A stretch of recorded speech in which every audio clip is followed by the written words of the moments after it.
All right, and so, is it worth it? I've been doing this vlog thing about 3D printing, starting up a 3D printing business here at home for about 3 or 4 months now.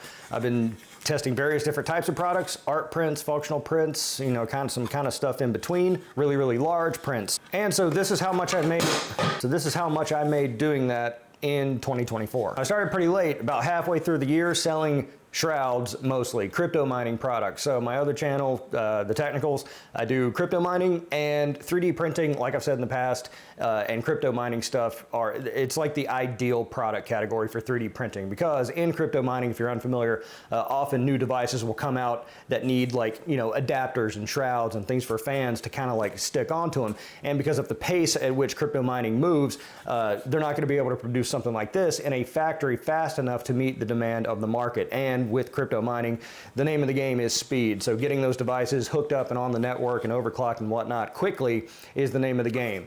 Those customers that need these products are making money with those devices, so they really need these things, and so there's like a super high demand there, and the products change somewhat rapidly with the cycles. And so you can kind of see how 3D printed products go really, really well with crypto mining, as opposed to a lot of other products which could just be mass produced in a factory. From there, I started doing some of these really big models, these really big art prints that are oversized that most people really can't do, or take, you know, kind of like some ingenuity, I guess, and to break up into various different parts, print and put together to make something that's really, really big. And I've got some in-between stuff, like my hornet nest here, which kind of serves a purpose, but is kind of art. This keeps hornets away if you buy one. This is by far away the thing that I designed, my best seller. Now, what do these three things really have in common? Well, it's kind of remarkable, and they all kind of make me the same amount of profit in the end. So these crypto mining shrouds, they cost me $2 to print, and after all the fees, the shipping, the Etsy fees, you know, figuring taxes and all that kind of stuff, without the hard, you know, showing the actual down to the penny thing, I make about $5 for a 2-pack of these. They print in the way that they are now. There's no post-production. You take them off the plate, put them in a box, and ship them. And then there's something like the Glock here, which even with my recently reduced pricing of $275, yields me about $120 in profit, all said and done. The thing is, time. And that's the thing that I'm going to keep harping on here, because the overarching question in this is it worth it? And I believe if you're watching this, maybe you're currently doing 3D prints on the side and you're having the same questions. Maybe you're thinking about getting into 3D printing as sort of a side hustle, side income sort of thing to supplement your main hustle. You know, is it worth the time to go through all this, set it up, go through all the rigmarole that I've been watching you go through the past few months? You know, is it really worth it? And the answer to that really is it depends. And I know that's not the answer people want to hear. They want to hear a yes or a no. And so I can make it kind of as clear and easy for you to answer that question as I possibly can. And so the question I pose to you, dear viewer, how far would you drive, walk, whatever, to get $100? There is a $100 bill sitting on the ground somewhere. It is a distance away. You can drive, walk, take an airplane, an auto gyro, whatever you want to do to get there. How far would you go for it in terms of time? I think for a lot of people, they would say like, oh yeah, I'd drive an hour to go get there, or something absurd like that. But eventually there is a point. And so for me, it's, you know, is it 5 feet away? Yeah, I'll go and pick it up. Is it 100 yards away, a football field away? Yeah, probably. Is it a mile away? I mean, if I could drive, you know, there's gas to figure in that. You get where I'm going with this. For everybody's different situation, $100 has a different sort of value. And so nowhere in what I was talking about here, making $5 off a 2-pack of these, or $120 off the big Glock, or I think it's $10 off the Hornet Nest, nowhere in there was figured my time. And so I'd have to sell 22 of these shrouds, or, you know, 2-packs anyway, to equal the same rip that I get off of this large Glock. Now the Glock, if you've been watching the channel, you know I have to print it in multiple separate parts. I have to paint it in multiple different ways and mask it off and then glue it together and then pack it. And packing it takes a little bit of time as well. I figure all said, it's about an hour for me to produce this thing. That's aside from the filament costs and everything. So an hour of my time in order to produce this. So for most people, they say like, oh yeah, $100 an hour. I'm very glad to do that. That's, you know, more than I make at my main job, or it's, you know, certainly worth it for the spare time that I have. So would sending these to print, taking these off the plate, putting them in the box, packing up and ship them, times 22, is that about an hour? Yeah, it kind of is. And so that's why I was kind of saying that they're kind of the same. But that's where the difference for me kind of comes to an end, because in order to scale up, I'd much rather kind of hone in my strategy on some of these larger prints than trying to scale up into this. Now the benefit is that if you do, then you could get employees involved with this, because this is a very easy thing to do. You can print it, and then you can train employees to take this off the plate, put it in a box, and ship it. You can't really train employees on how to do artistic stuff, at least in my opinion. I mean, painting something just all one uniform color, sure.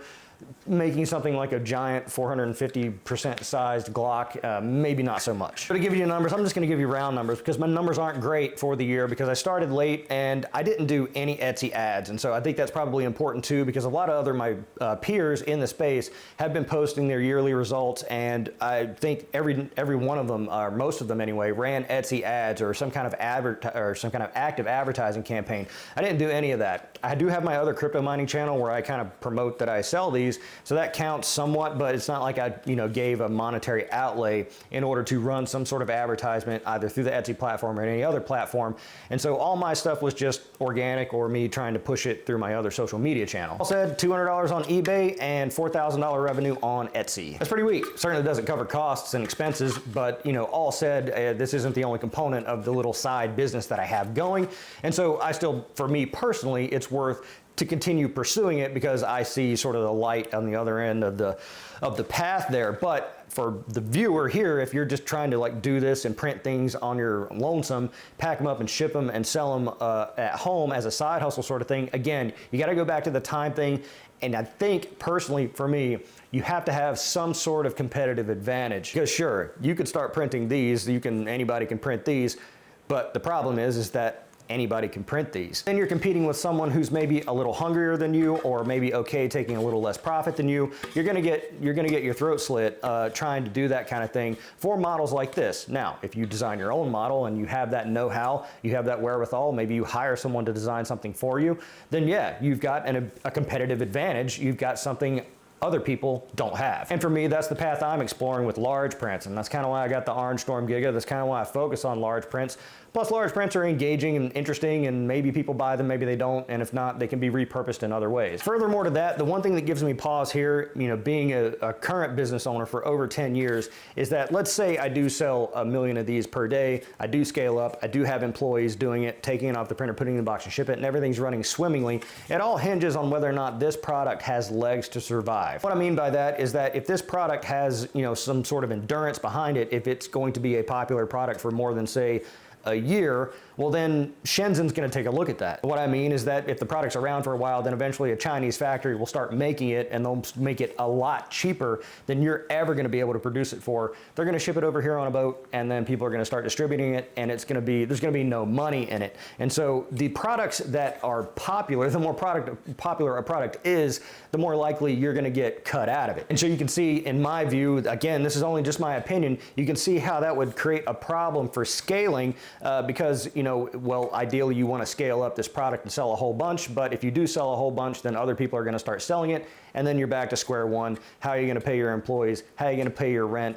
You got to find another product. How to know what to print is the one question, the most popular question in this space. Furthermore, products like this, if you print a whole bunch of them, you're committing yourself to a job. I saw this TikTok not long ago where it's a TikTok mom, and she's talking about selling these magnets on Etsy, and she posted her numbers, and people were obviously very wowed by it because she made 50, 60K in 1 month selling a 9-pack of picture magnets to sell. She sells them for 25 bucks for 9 magnets.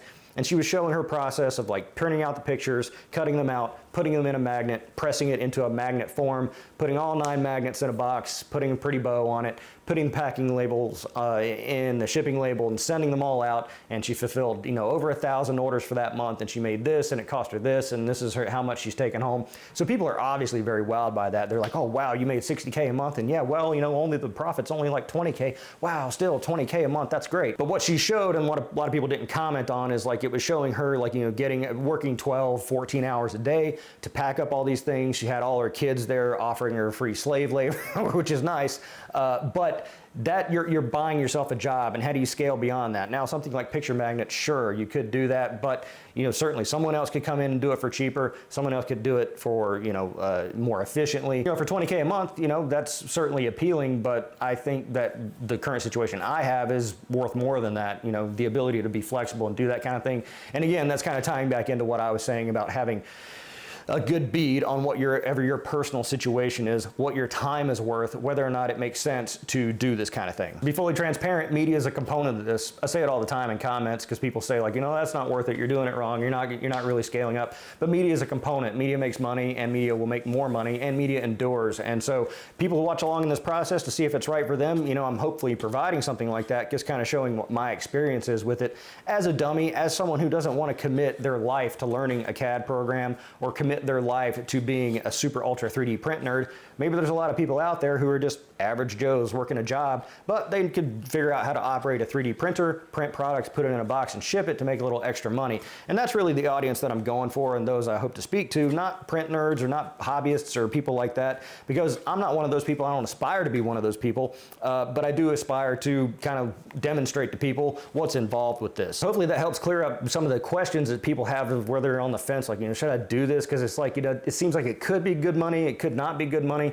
and that's kind of like the saga I've been going through, because I'm always looking for something to print, something that will sell, and I'm kind of covering, I think, a pretty broad spectrum. I'm getting more into products that have components added onto them, off-the-shelf components that are fused with a 3D print that maybe have sort of a different edge, large 3D prints, and everything in between. And so I'm trying to find my beat on that, and I don't want to commit to one particular product.